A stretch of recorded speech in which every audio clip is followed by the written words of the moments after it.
must do more. The tragic death of Renee Good has brought into clear spotlight so many of the things the Trump administration is doing to make our communities less safe. But one of the most alarming crises are issues of training and accountability standards for ICE officers. The Trump administration has cut the training down from 5 months to about a month and a half. They have eliminated age requirements and are hiring recruits as young as 18 years old. They're putting people into training before their background checks are even complete. And so when you see people cut corners, people die. I'm continuing to lead new legislation that will bring further high professional standards and accountability to ICE officials. Hi, Senator Booker. My name is Alex, and I'm a resident of Pennsylvania, right next door to your home state of New Jersey.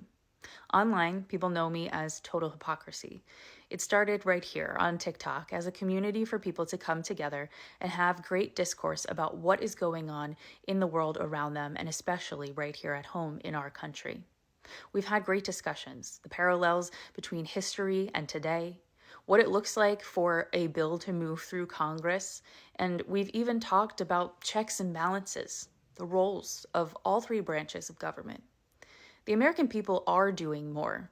I see people 24/7 right now in Minneapolis, Minnesota, in the freezing cold, doing everything they can to protect their neighbors, whether they are citizens, whether they are undocumented, and whether they are immigrants who are here through the proper channels. It doesn't matter. No one is illegal on stolen land. That being said, the American people are desperately looking for leadership.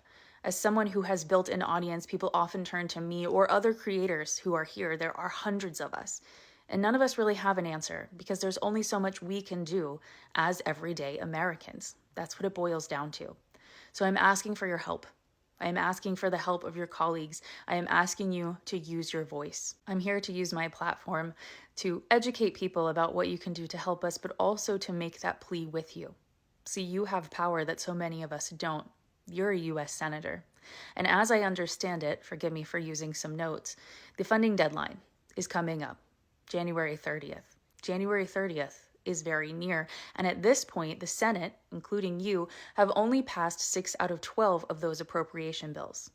This means 6 remaining budget appropriation bills are still outstanding and must be passed by you and your colleagues. Senator Booker, you and your colleagues have a massive opportunity here because, again, according to my records, it appears that the appropriations bill for Homeland Security is not yet finalized. It has not been voted on and passed, meaning you and your colleagues can, in fact, debate and call in the filibuster and make sure there is a 60 or more majority vote that has to happen. That means that some of your colleagues will have to cross the aisle in order to fund or not fund ICE. I am begging you to make that call. If you shut down the government, we will look out for our own. We will make sure our neighbors eat. We will make sure they are warm. We will make sure they have shelter. It's not going to be easy, but you have to stop giving in. Because the more funding we allow for this homeland domestic terrorist organization, the more lives that will be lost, and the more this country, this democracy that we have held together, sometimes very loosely, for the last 250 years is completely at risk.